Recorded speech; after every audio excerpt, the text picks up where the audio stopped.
Hello student. तो Hindi first में हमारे 4 पार्ट कंप्लीट हो गए हैं। तो आज हम 5वां पार्ट शुरू करेंगे। पार्ट 5 जो है पेज नंबर 29 पे, 29 नंबर पेज पे, जिसका नाम है कान्हा अभयारण्य से। तो कान्हा अभयारण्य है, उसके बारे में बताया गया है इस पार्ट में।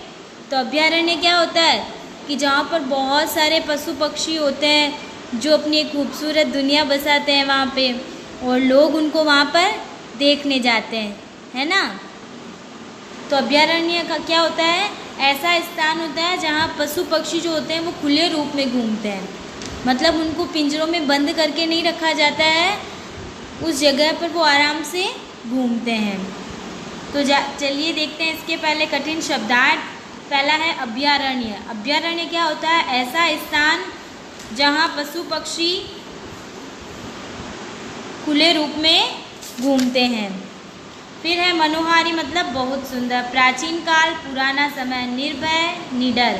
सहज मतलब सामान्य रूप। वनस्थली, वन का स्थान। अनगिनत, जिन्हें गिना न जा सके। सुहावना मतलब सुंदर, और व्यवस्था का मतलब होता है इंतजाम। तो ये आपके कठिन शब्दार्थ हैं जो आपको अपनी नोटबुक में करने हैं। तो चलिए पाठ शुरू करते हैं। आ जाइए पेज नंबर 29 पे, कान्हा अभयारण्य से। तो देखिए यहाँ पर पत्र लिखा गया है, एक भाई के द्वारा अपनी बहन को पत्र लिखा गया है। तो देखिए शुरू करते हैं। 25 जवाहर मार्ग, मंडला, इस जगह से लिखा गया है। कब? दिनांक 20 मई को, और साल कोई भी। प्रिय सुलेखा, सुभाशीष, हम आज ही कान्हा अभयारण्य देखकर लौटे हैं। वहाँ के मनोहर दृश्य अभी तक मेरी आंखों के सामने घूम रहे हैं। प्राचीन काल में ऋषि मुनियों के आश्रमों में वन्य पशु पक्षी निर्भय होकर विचरण करते थे। उन्हें न कोई सताता था और न कोई मारता था। कान्हा में भी कुछ ऐसा ही दृश्य दिखाई देता है। यहाँ विभिन्न वन्य पशु पक्षी निडर होकर अपना जीवन सहज रूप में बिताते हैं। अब तुम जानना चाहोगी कि यह कान्हा आखिर है कहाँ। जबलपुर तक तो तुम आ ही चुकी हो। वहाँ से कान्हा केवल 160 किलोमीटर ही दूर है। जबलपुर से मंडला होती हुई चिरई डोंगरी तक बढ़िया पक्की सड़क है। वहाँ से लगभग 1 घंटे में कान्हा पहुँचा जा सकता है। कान्हा की वनस्थली रंग बिरंगे फूलों से सजी तथा घने वृक्षों से भरी हुई है।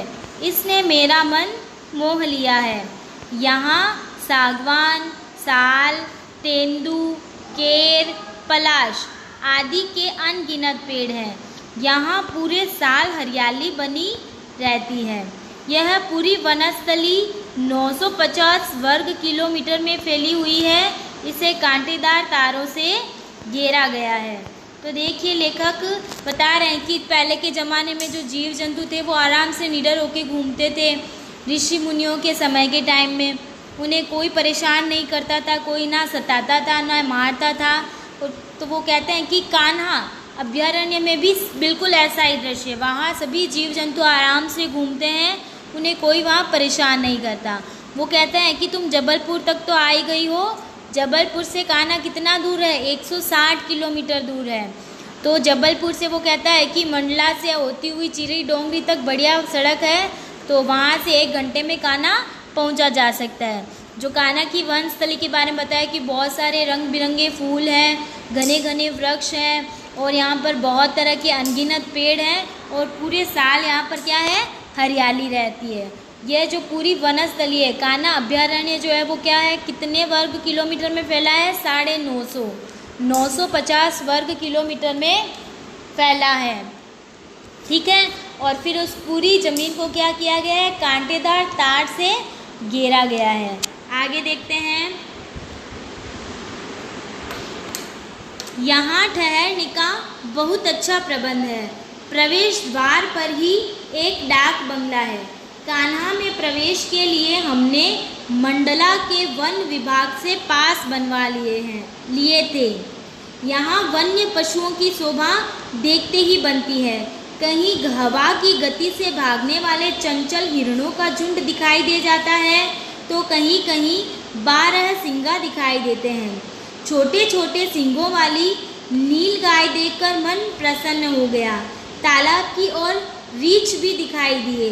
पहाड़ी इलाके की ओर बढ़ने पर सांभर मिल गए। विशाल शरीर वाले मोटे तगड़े भैंसे भी यहाँ देखे। बगीचे में चीतल भी देखने को मिले। झुंडों में ये पशु वृक्षों के नीचे आराम करते मिल जाते हैं। तो यहाँ पर ठहरने का भी बहुत अच्छा इंतज़ाम है। जहाँ कान्हा अभयारण्य शुरू होता है वहाँ पर क्या है, एक डाक बंगला है। और वन्य जीवों की जो शोभा है वो तो बहुत ही निराली है यहाँ की। यहाँ पर हवा से भी तेज़ दौड़ने वाले हिरन हैं, 12 सिंगा है, छोटे सींग वाली नील गाय है और तालाब के आसपास रीछ भी दिखाई देते हैं। अगर पहाड़ी इलाके की तरफ जाते हैं तो सांभर भी देखने को मिलते हैं और बहुत ही मोटे शरीर वाले भैंसे भी यहाँ दिखाई देते हैं और बगीचों में चीतल देखने को मिलते हैं। तो और झुंडों में ये जो पशु जो भी हैं वो क्या है, वृक्षों के नीचे आराम करते हुए भी मिल जाते हैं। आइए नेक्स्ट पेज पे